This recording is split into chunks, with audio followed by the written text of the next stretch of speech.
በስመ አብ ወወልድ ወመንፈስ ቅዱስ አሃዱ አምላክ አሜን።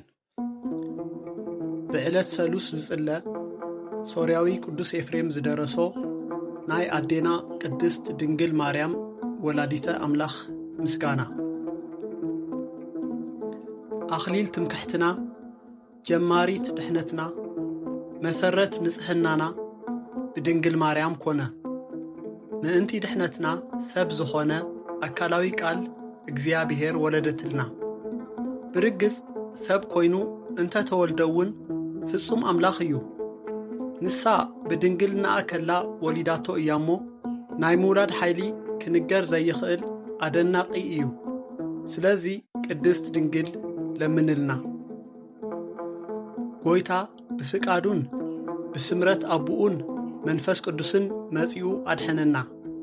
ኦ ፍጽምቲ ድንግል ማርያም ናይ ድንግልናኺ ኽብሪ ዓብዪ እዩ። እግዚአብሔር ምሳኺ ስለ ዝኾነ ኸዓ ጸጋ ረኺብኪ ኢኺ። ንስኺ እታ ያዕቆብ ኣብ ምድሪ ክሳብ ሰማይ እትበጽሕ መላእኽቲ እግዚአብሔር ከዓ ብኣኣ ክድይቡን ክወርዱን ዝረአያ መሳልል ኢኺ። ቅድስት ድንግል ለምንልና። ሙሴ በሃልሃልታ ሓዊ ተኸቢባ ኸላ እሞ ዘይተቓጸለት ዝረአያ እጽ ንስኺ ኢኺ። ንሱ ኸዓ ወዲ እግዚአብሔር መጺኡ ኣብ ከርስኺ ዝሓደረ ናይ መለኮት እሳት ድማ ኣየቃጸለክን። ቅድስት ድንግል ለምንልና። ዘርኢ ከይተዘርአ ፍረ ሕይወት ዘፍረኺ ግራት ንስኺ ኢኺ። ከምኡውን እታ ዮሴፍ ዝተሻየጣ ኣብኣ ከዓ ክቡር ዕንቁ ዝረኸበላ መዝገብ ንስኺ ኢኺ። ንሱ ድማ መድሓኒና ኢየሱስ ክርስቶስ እዩ። ኣብ ከርስኺ ጸርክዮ ኣብዚ ዓለም እውን ወለድክዮ። ቅድስት ድንግል ለምንልና። ንመላእኽቲ ደስተኦም ዝኾነ ጐይታ ዝወለድኪ ድንግል ተሓጐሲ። ንነቢያት ዜና ትንቢቶም ዝኾንኪ ንጽህቲ ድንግል ደስ ይበልኪ ተሓጐሲ። እግዚአብሔር ምሳኺ ስለ ዝኾነ ሞጎስ ረኺብኺ ኢኽሞ ደስ ይበልኪ ተሓጐሲ። ንኹላ ዓለም ደስ ዘብል ቃል መልኣኽ ተቐቢልኪ ኢኽሞ ደስ ይበልኪ ተሓጐሲ። ንኹላ ዓለም ዝፈጠረ ጐይታ ዝወለድኪ ኣዶ ደስ ይበልኪ ተሓጐሲ። ቅድስት ድንግል ለምንልና። ኣምላኽ ንምውላድ ብቕዕቲ ዝኾንኺ ኣዶ ተሓጐሲ ደስ ይበልኪ። ኦ ንሄዋን መድሓኒታ ዝኾንኪ ኣዶ ተሓጐሲ ደስ ይበልኪ። ነቲ ንኹሉ ፍጥረት ዝምግብ ጐይታ ጸባ ዘጥበኽዮ ኣዶ ኢኽሞ ደስ ይበልኪ። ኦ ቅድስቲ ናይ ኩሎም ህያዋን ኣዶ ኢኽሞ ተሓጐሲ ደስ ይበልኪ። ክትልምንልና ናባኺ ነንቃዕርር ኣለና እሞ ቅድስት ድንግል ለምንልና። ኦ ድንግል ኦ ቅድስት ኦ ወላዲተ ጐይታ ንድሕነትና ብዘደንቕ ምስጢር ኣባኺ ምስ ሓደረ ንጉስ ወሊድክልና ኢኺ። ነቲ ገባሪ ሰናያት ብዛዕባ ዕቤቱ ብጥንቃቐ ክነዘንቱ ጀሚርና ክንፍጽም ኣይንኽእልን ኢና እሞ ነርምሞ ስቕ ንብል። ዕቤቱ ኣዝዩ ኣደናቂ ትርኢት እዩ። ቅድስት ድንግል ለምንልና። ኣብ ደብረ ሲና ዝወረደ ሕያው ናይ ኣብ ቃል ንሙሴ ሕጊ ዝሃበ ብግመን ብትክን ብጸልማትን ብንፋስን ርእሲ እቲ ደብሪ ዝሸፈነ ከምኡውን ብድምፂ መለኸት ነቶም ብፍርሓት ዝቆሙ ዝገንሕ እዩ። ቅድስት ድንግል ለምንልና። ንሱ እቲ ኣብ ደብረ ሲና ዝወረደ ናባኺ ዝወረደውን ንሱ እዩ።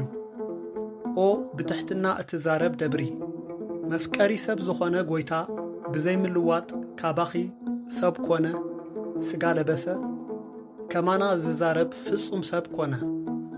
እዚ ድማ ብመንፈሳዊ ጥበብ ኣምላኽ ኣብ ልዕሊኣ ሓደረ።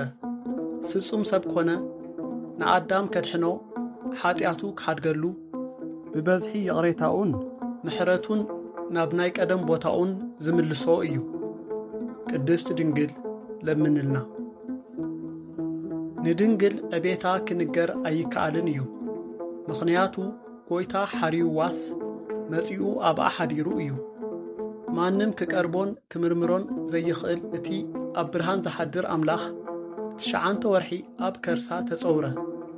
ነቲ ዘይረአን ዘይምርመርን ማርያም ግና ብድንግልና ወለደቶ። ቅድስት ድንግል ለምንልና። እቲ ነቢ ዳንኤል ዝረአዮ እምኒ ኢድ ከይተንከፎ ካብ ነዊሕ እምባ ዝተሰንቀለ ንሱ ካብ ኣብ ዝወፀ ቃል እዩ። ንሱ መጺኡ ብዘይዘርኢ ሰብኣይ ካብ ድንግል ሰብ ኮይኑ ኣድሓነና። ቅድስት ድንግል ለምንልና።